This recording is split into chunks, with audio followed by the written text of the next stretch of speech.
Você que tem um familiar idoso, você sabe quais são umas 5 preocupações que toda pessoa que cuida de idosos deve ter? Então, quais são 5 coisas que a gente que cuida de idosos precisa estar sempre atento? Eu sou Ana Paula, eu sou fonoaudióloga do Método A Chave para o 120 e eu ajudo pessoas a cuidarem de idosos com demência sem estresse. Bom, vamos conversar um pouquinho sobre pontos que a gente sempre tem que estar alerta, tá bom? Vamos lá. Desidratação. Primeira coisa, então, que eu vou falar é sobre a desidratação. Por quê? Porque o idoso já por natureza, ele já ingere menos líquido. A gente tem um pouco de dificuldade de conseguir fazer com que o idoso beba a quantidade de líquido que ele precisa beber, né? Então eu sempre escuto falando, minha mãe não toma água, mesmo no calor, quando ela toma é só um pouquinho, o que que eu faço, né? Em épocas como no inverno, que o clima fica muito seco, e no verão, então, em todas as épocas, é muito importante a ingestão de líquidos por vários motivos, né? O nosso corpo precisa de líquido para viver. Mas a desidratação é uma coisa que no idoso ela acontece muito rápido. Eu não preciso que um idoso passe muitos dias sem tomar líquido para que ele desidrate, tá bom? Um dia sem a ingestão adequada ou alguns dias já podem ser suficiente para que ele tenha menos água no corpo dele do que ele precisa. Ah, mas é tão sério assim desidratação? É. O motivo que a desidratação é muito séria é que ela não é muito perceptível. Então, por exemplo, se a pessoa fica resfriada, tem uma febre, rapidamente a gente percebe que tem alguma coisa acontecendo. Mas a desidratação, quando a pessoa começa a ficar desidratada, nem sempre a gente começa a perceber rapidamente. Às vezes a gente demora um pouquinho para perceber. E nem sempre a gente sabe quais são os sinais da desidratação. Então, a desidratação é quando a gente recebe menos água do que o corpo precisa para realizar as atividades do corpo, tá bom? Um dos sinais que a gente está bebendo pouca água é a sede, mas geralmente a pessoa idosa não sente tanta sede ou não gosta tanto da água, tá bom? Também tem uma questão importante. Alguns idosos fazem uso de alguns medicamentos, por exemplo, alguns diuréticos.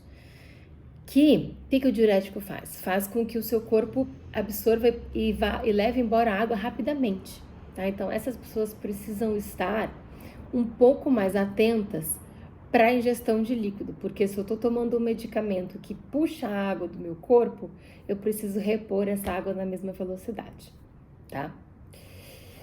E qual que é uma consequência muito grande, muito importante da desidratação?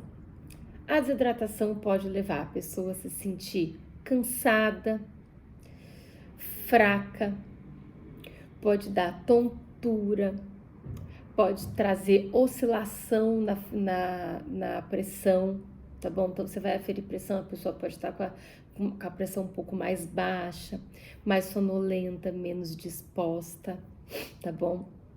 Pode trazer alterações para o sistema urinário, então diminuir a quantidade de xixi que aquela pessoa faz, predispor a infecções urinárias, predispor a complicações renais, tá bom?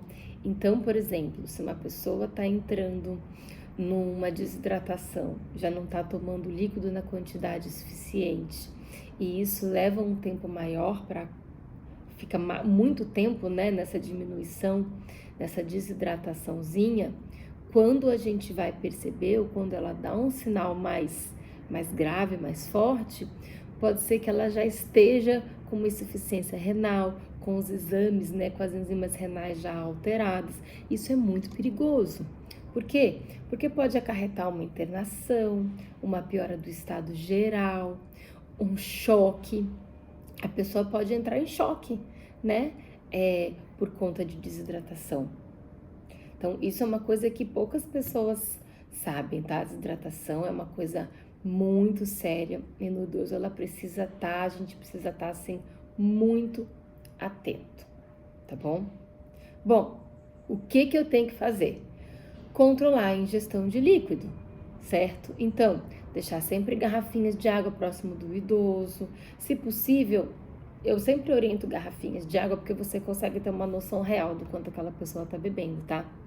Oferecer várias vezes ao dia, oferecer água fresquinha, pode dar água saborizada, pode dar sucos também, né? Embora a parte da oferta precisa necessariamente ser água, não pode ser só suco, principalmente para quem é diabético. Para quem é diabético, o suco nem sempre é uma opção, tá? Muito legal. Então vamos lá. Quero saber se vocês sabiam disso aí já sobre a desidratação. Se tem alguma dúvida, vocês podem no chat aqui perguntar ou lá no meu canal no Instagram também, tá bom? Pode ir lá, pode perguntar, até sugiro que vocês já se inscrevam aqui, já ativem o sininho para receber quando tiver vídeo novo. Se inscrevam também lá no meu canal do Instagram, que é um canal que eu tô sempre trazendo dicas e orientações para ajudar vocês que têm idosos na família ou que cuidam de alguns idosos, né? Sabendo que isso é importante para facilitar o cuidado. Vamos lá. Segunda coisa que é muito preocupante para idosos, que a gente precisa estar muito atento: pneumonia. A pneumonia é uma das grandes causas de óbito no idoso, então a gente precisa tomar muito cuidado com ela, tá bom? Por que a pneumonia acontece? Da onde a pneumonia vem? Eu tenho já um videozinho falando sobre pneumonia, mas rapidamente aqui para vocês, ela pode ser causada por uma bactéria, por vírus, por fungo ou por broncoaspiração, que é o quê? Entrada de alimento ou líquido nas vias aéreas, no pulmão, ou como a gente conhece facilmente, engasgos na hora de comer ou de beber líquido, certo? Por que a pneumonia é tão perigosa? Primeiro, porque ela afeta a capacidade de respirar. Então, afetando a capacidade de respirar, a pessoa vai respirar pior, vai ficar mais cansada, vai oxigenar menos o corpo. Então, o cérebro dela vai receber menos oxigênio, os órgãos vão receber menos oxigênio e o corpo vai trabalhando meio capenga nessa história toda, tá bom? Outra coisa, a pessoa numa pneumonia, ela pode sentir muita dor no peito, ela pode produzir muita secreção, muito catarro, e isso prejudicar ainda mais a respiração dela. Pode ser necessário realizar aspiração, então, né, enfiar aquele tubinho lá no pulmão para tirar a secreção. Uma coisa muito importante é que a pneumonia, a gente precisa ter uma ação bem rápida. Por conta que ela afeta a questão respiratória, né? E a gente precisa respirar bem para estar vivo. Então, ela precisa de uma atenção rápida, urgente. Ela não pode ficar sendo postergada, porque ela vai piorando, tá? Então, é muito frequente que a pessoa que está desenvolvendo uma pneumonia, seja lá por qual motivo, se por uma bactéria, se por um vírus, ou se pela broncoaspiração, às vezes ela precisa ser internada para fazer um antibiótico, para ter um acompanhamento médico mais direcionado, mais próximo. Às vezes ela pode precisar de suporte de O2, de oxigênio. E nisso tudo a gente complica os cuidados. Por quê? Porque a gente tem que tirar o idoso de casa, levar para o hospital. Hospitalização no idoso, a gente já sabe que não é legal. Ele não fica bem no hospital. Quem é acompanhante não fica bem. A mobilização da família inteira gera um quiprocó, né, como dizem. Então, a gente precisa também evitar a todo custo pneumonia, tá? Nas pessoas idosas. Bom, como que a gente evita pneumonia nas pessoas idosas? Então, primeira coisa, mantendo sempre o ar arejado dentro de casa, né? Para quê? Para que os vírus e as bactérias não permaneçam, então tudo circulando. Uso de máscara, tem alguém resfriado, tem alguém doente. Uso de máscara, evita ficar muito próximo da pessoa que é idosa, do vô e da avó, né? Toma cuidado com as secreções, tá bom? Evitar idosos que não se movimentam, tá? Então, evitar que fique muito deitado, evitar que fique muito acamado, sempre propor manipulações, propor que a pessoa se movimente, tá bom? Sempre que possível. Propor sempre atividades, né? Fisioterapêuticas de respiração, que vão incentivar, né, o pulmão inflar e murchar. Esse exercício do pulmão é super importante, tá? A atividade física também previne, porque ela também trabalha com relação à imunidade, tá? Estar com as vacinas todas em dias de pneumococos, do Covid, tá bom? Isso é muito importante. E não menos importante que isso, cuidar da alimentação. Então, não é normal a pessoa apresentar engasgos, ou tosse, ou pigarro quando ela come, tá? Nem quando ela bebe, nem quando ela come. Eu falo muito isso no meu canal, só vocês procurarem, vai ter vídeo sobre engasgo, sobre disfagia lá. Não é normal o idoso ou a pessoa tossir, pigarrear, então, tossir, pigarrear, ou mesmo se engasgar enquanto está se alimentando, tá bom? Então, a gente tem que sempre evitar tudo isso. Bom, mais uma coisinha. Bom, desidratação, pneumonia, já falei 2. O terceiro motivo para a gente se preocupar, para a gente ficar atento, são as quedas. Caramba, queda no idoso. Queda no idoso é péssimo, gente, vamos lá. Por que a queda no idoso é péssima? A queda pode indicar várias coisas, tá? A queda pode indicar que o ambiente do idoso não tá legal, tem alguma coisa naquele ambiente que tá errado, tá bom? A queda pode indicar tá faltando força ou equilíbrio para o idoso. A queda pode indicar alteração de labirinto ou de audição, alteração de visão. A queda pode indicar alteração de pressão. A queda pode indicar alteração de glicemia, então picos glicêmicos. A queda pode ser por conta de um pequeno AVC, de um infarto.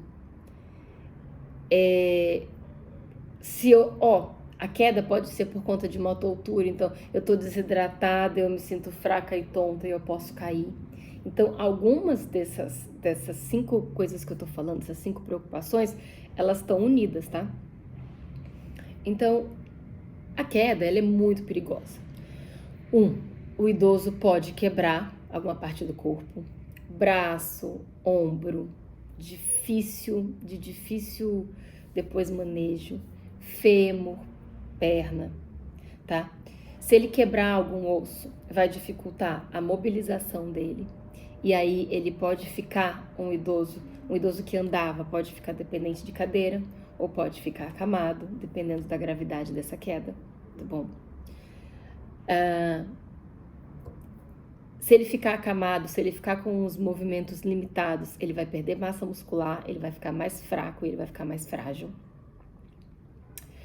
O que mais? Ele pode, além de fraturar ossos do corpo, ele pode ter lesões na cabeça, tá? Então, ele pode fazer um traumatismo craniano, ele pode fazer um hematoma subdural.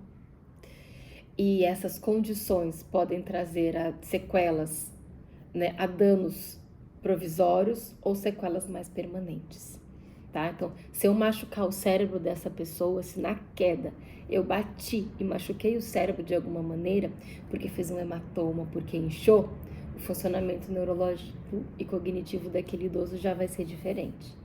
Então, eu já vou ter, se isso acontecer, eu vou ter que lidar com uma alteração neurológica, ao invés de lidar só com uma alteração de idade. Então, ao invés de eu cuidar de um idoso, de uma pessoa que é idosa, que precisa de cuidados por conta da idade dela, eu vou ter que lidar com uma alteração neurológica, tá? Com outro tipo de reabilitação e com sequelas um pouco mais demoradas para se tratar, tá bom? E aí, esse impacto pode ser ruim, né? Porque eu posso ter uma pessoa que andava, que era ativa, se tornar acamado por conta de uma queda e, às vezes, por conta de coisas que a gente podia evitar, iluminação, ambiente, fortalecimento, utilizar um meio auxiliar, supervisão, tá bom? E dentro desse tema, falando aqui ainda dentro das quedas, né? Uma consequência que é a menos grave, mas menos grave porque ela não machuca a pessoa em si, mas ela traz outras consequências, é quando a pessoa começa a ter medo de andar, de levantar só. Então, eu já atendi várias vezes alguns idosos que tinham capacidade e força para andar, mas após uma queda ou uma quase queda, que é quando a pessoa escorrega e alguém consegue pegar, sabe? Ela fica tão insegura, ela fica com tanto medo de andar novamente, de ficar em pé, às vezes ela fica com medo de sair de casa, que ela se recusa a fazer essas coisas. E aí ela começa a ficar mais reclusa, menos sociável, mais deprimida.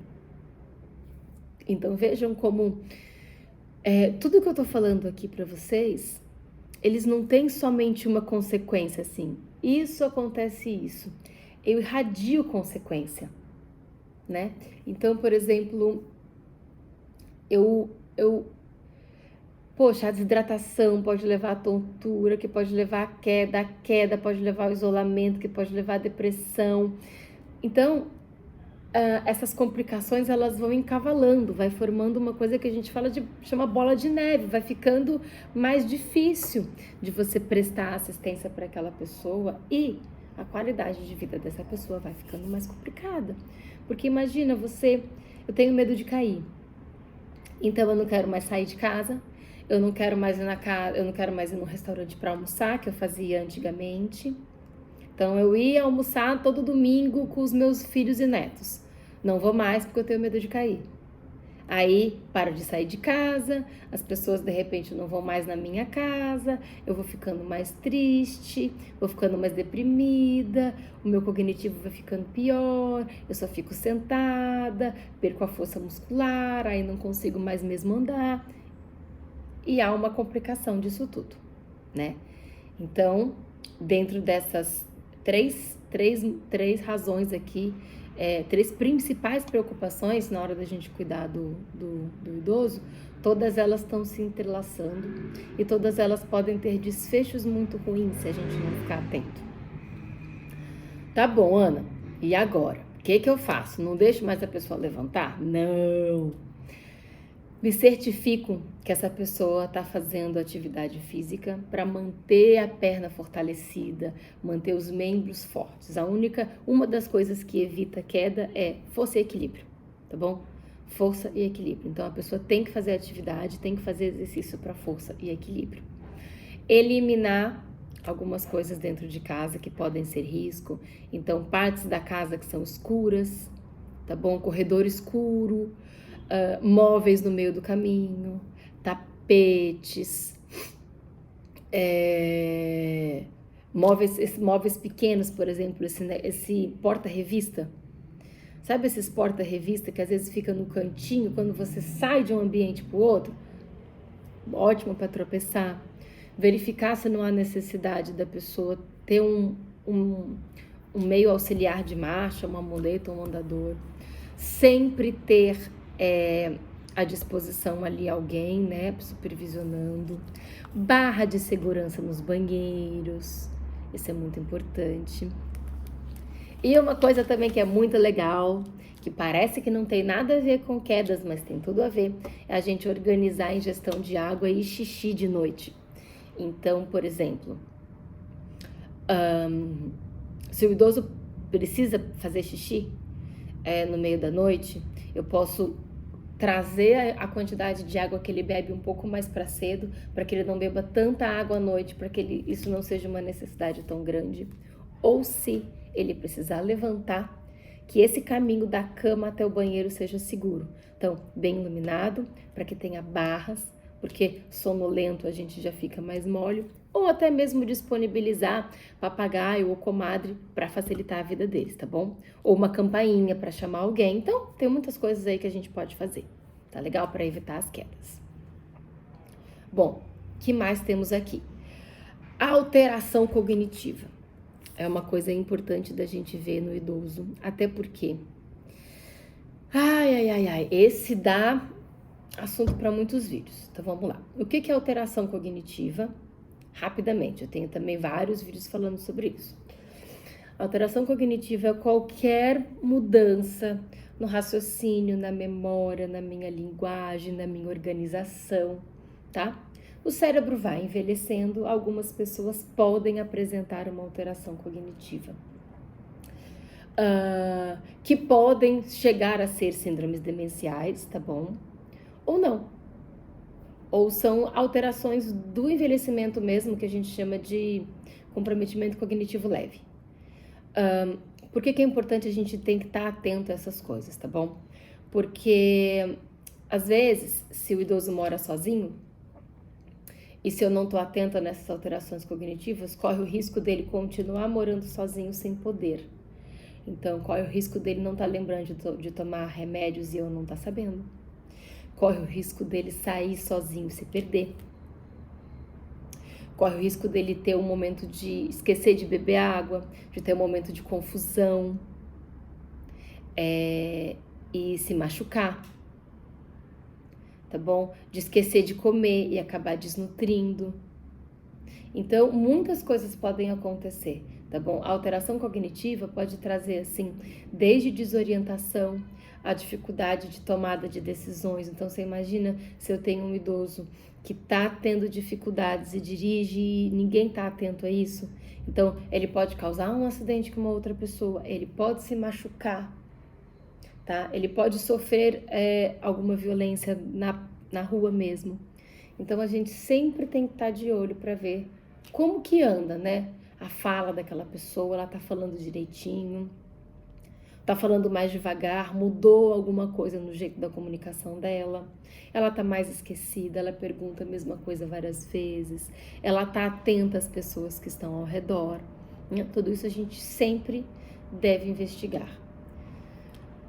Outra intersecção aí, outra coisa que se combina às vezes, a desidratação pode trazer alterações cognitivas, tá bom?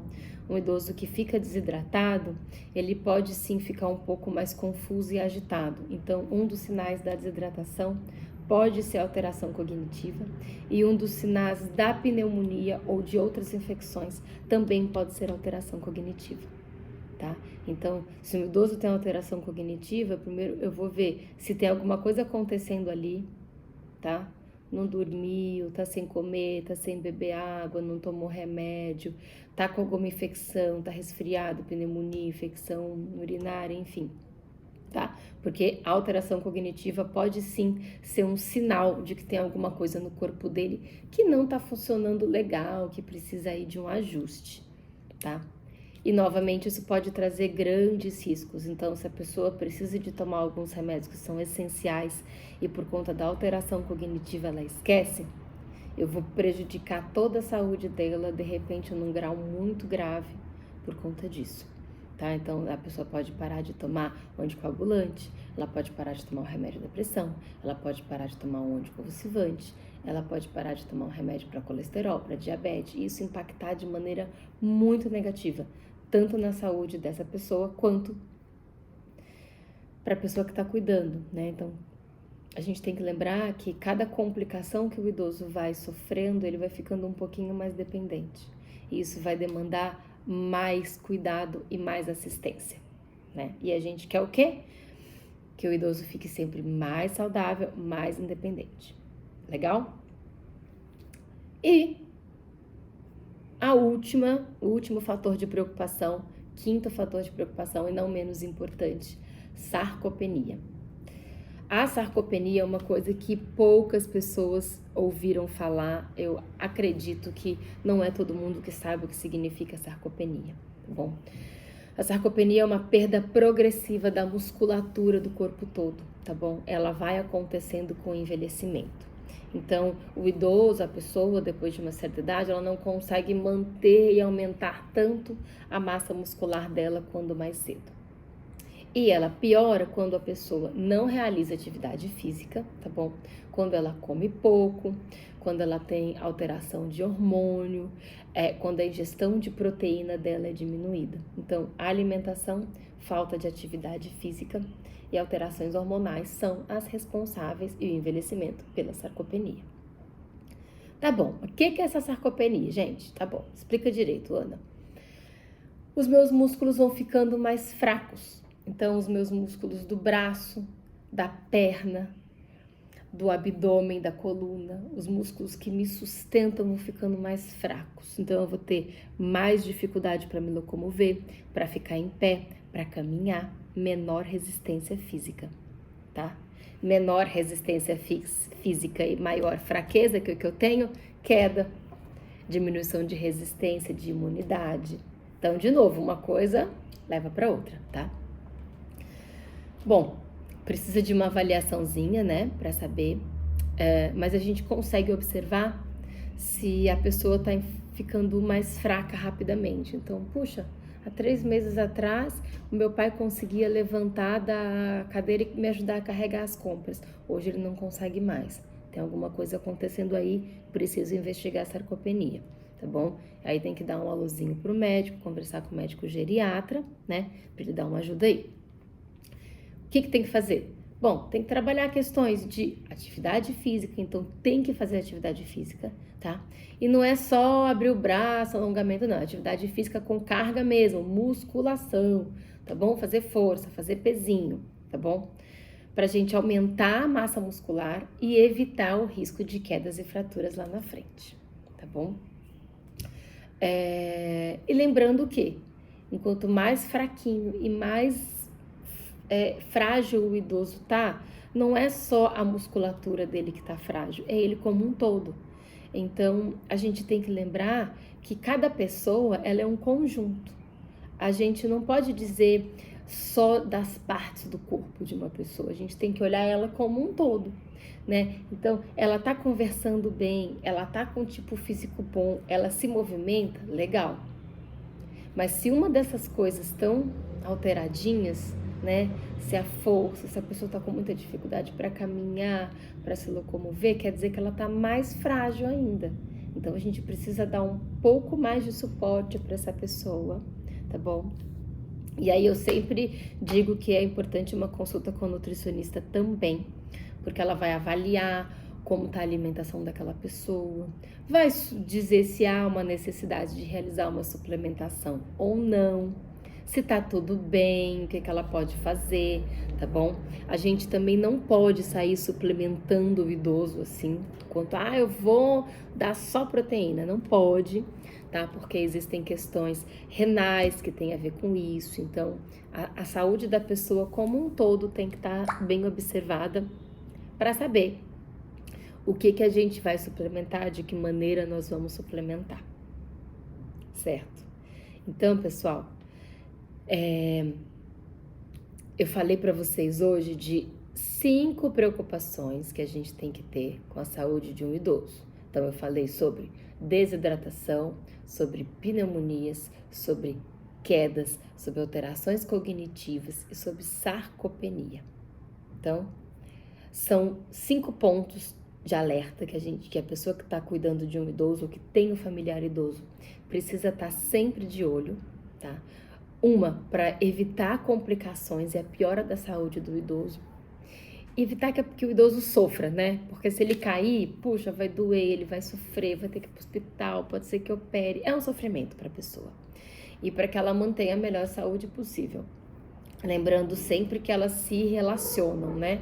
Então, às vezes, uma coisa pode causar outras coisas, né? Então, a desidratação pode causar queda, pode causar alteração cognitiva, né? Então, sempre atento. E eu deixo sempre aqui o meu canal para quem quiser fazer perguntas, entrar em contato aqui lá no Instagram também. Eu sou Ana Paula, da chave do método A Chave para 120. Às vezes eu também confundo as coisas. E o meu objetivo sempre é ajudar as pessoas a cuidarem dos seus familiares ou dos seus pacientes idosos, tá bom? Com síndromes demenciais, sem estresse, de uma maneira simples, descomplicada, tá bom? Espero que vocês tenham gostado desse vídeo de hoje. Não se esqueçam de se inscrever, encaminha para alguém que tem familiar idoso, que eu tenho certeza que pelo menos umas 3 pessoas aí que tem os pais, os tios, os sogros idosos você conhece, então encaminha para esse conteúdo chegar para o máximo de pessoas possíveis e até o próximo vídeo.